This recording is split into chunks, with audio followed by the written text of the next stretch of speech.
The 4th of July is packed with backyard barbecues and plenty of fireworks.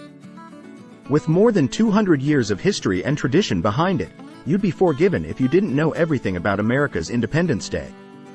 From the true story behind the signing of the Declaration of Independence to some staggering hot dog statistics, here are 12 things you might not know about the 4th of July. If you're new to this channel, welcome aboard. I encourage you to stick around, watch the entire video, and join the conversation in the comments. Don't forget to hit that like button, share with your friends, and ring the notification bell so you never miss our latest content.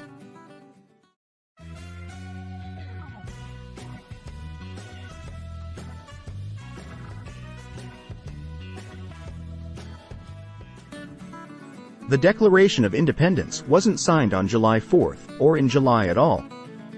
It might make for an iconic painting, but that famous image of all the Founding Fathers and Continental Congress huddled together, presenting the first draft of the Declaration of Independence for a July 4, 1776, signing isn't quite how things really went down.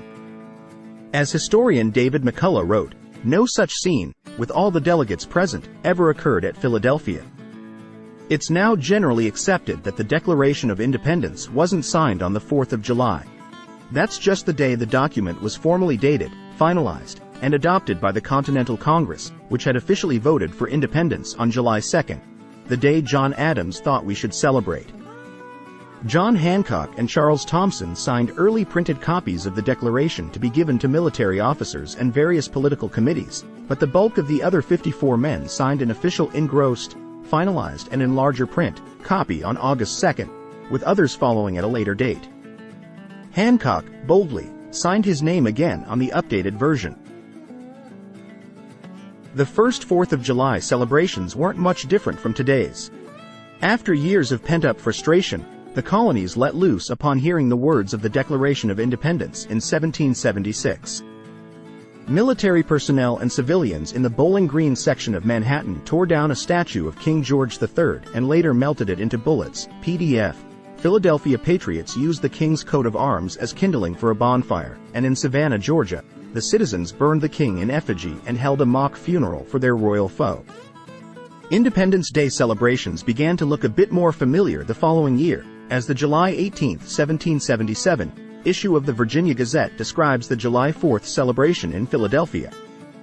The evening was closed with the ringing of bells, and at night there was a grand exhibition of fireworks, which began and concluded with 13 rockets on the Commons, and the city was beautifully illuminated. Everything was conducted with the greatest order and decorum, and the face of joy and gladness was universal. There were even ships decked out in patriotic colors lining harbors and streamers littering city streets.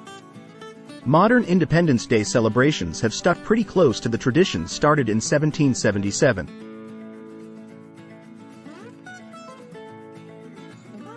Eating salmon on the 4th of July is a tradition in New England. The tradition of eating salmon on the 4th of July essentially began in New England as a coincidence.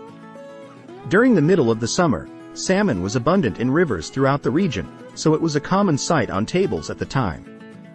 The dish eventually got lumped into the 4th and has stayed that way ever since, even with the decline of Atlantic salmon. To serve salmon the traditional New England way, you'll have to pair it with some green peas. And if you're really striving for 18th century authenticity, enjoy the whole meal with some turtle soup, like John and Abigail Adams supposedly did on the first 4th of July.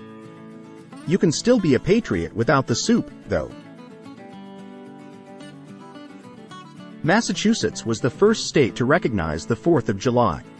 Massachusetts recognized the 4th of July as an official holiday on July 3, 1781, making it the first state to do so. Congress didn't even begin designating federal holidays until June 28, 1870, with the first four being New Year's Day, Independence Day, Thanksgiving, and Christmas.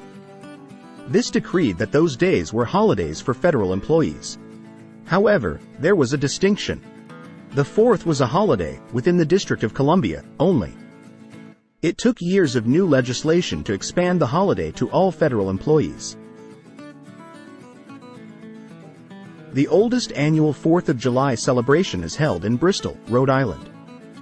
85 years before the government recognized the 4th of July as a federal holiday, one tradition began that continues to this day. Billed as America's oldest 4th of July celebration, the town of Bristol, Rhode Island, has been doing Independence Day right since 1785.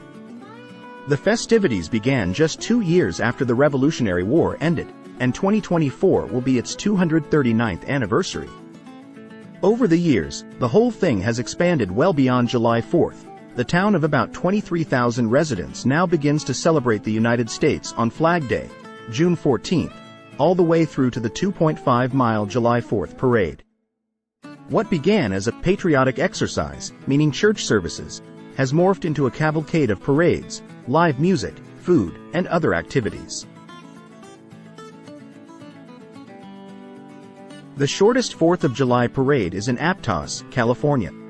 The 4th of July parade in Aptos, California, spans approximately half a mile, starting near the Rancho Del Mar shopping center and ending near the Bayview Hotel.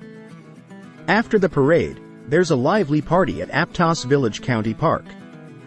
This brief bit of patriotism features antique cars, decorated trucks, and plenty of walkers. Despite its brevity, this unique event attracts thousands of spectators and has become a beloved tradition for locals and tourists alike. There are around 15,000 Independence Day fireworks celebrations every year. According to a 2017 American Pyrotechnics Association projection, around 15,000 fireworks displays occur for the 4th of July holiday, even if some aren't exactly on July 4th. Though pricing varies, most small towns spend anywhere from $8,000 to $15,000 for a fireworks display, with larger cities going into the millions, like the Boston Pops fireworks spectacular that averages more than $2 million. Not everyone enjoys the show, though. Fireworks can be particularly stressful for pets, so make sure you're prepared to keep them calm. Americans eat an obscene number of hot dogs on the 4th of July. Americans consume about 150 million hot dogs while celebrating Independence Day. According to the National Hot Dog and Sausage Council, that number of dogs can stretch from Washington, D.C. to Los Angeles more than 5 times. In 2018, Joey Chestnut scarfed down 74 of those franks, breaking his own world record. That year, Chestnut won the annual Nathan's Hot Dog Eating Competition for the 11th time. He won again in 2019, noshing on 71 wieners. In 2020, the reigning champ yet again broke his own world record, devouring 76 wieners. He will not appear at the 2024 event. Americans also spend billions on food to celebrate the 4th of July. Last year, the National Retail Federation predicted Americans would spend around $9.5 billion on tasty treats to celebrate the 4th of July. This included food and other cookout expenses, averaging out to about $93 per person participating in a barbecue, outdoor cookout, or picnic. Then comes the booze. According to the Beer Institute, more beer is sold on and around the 4th of July holiday than during any other time throughout the year. Generally, Americans will spend around $1 billion on beer for their 4th celebrations, and more than $560 million on wine. 3 U.S. presidents actually died on July 4th, and 1 was born.